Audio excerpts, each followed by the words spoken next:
இப்போ 1,00,000 சேமிக்கிறீங்க, அப்புறம் 5,00,000 சேமிக்கிறீங்க. அடுத்து உங்களால 10,00,000 சேமிக்க முடியும். இதுல பியூட்டி என்ன தெரியுமா?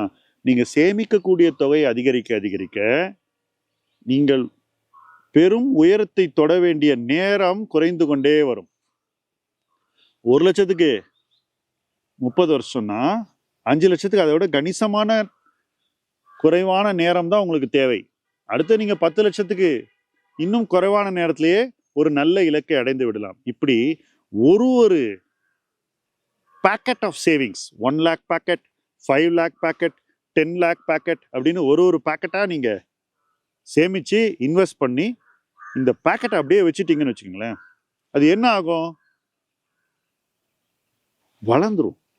இதே நீங்க பேக்கெட்டா பணமா லாக்கர்ல வச்சா அப்படியே இருக்கும். ஆனா அதுதான் magic of compounding. Albert Einstein கூட அதை 8th wonder of the world அப்படின்னு சொன்னாரு.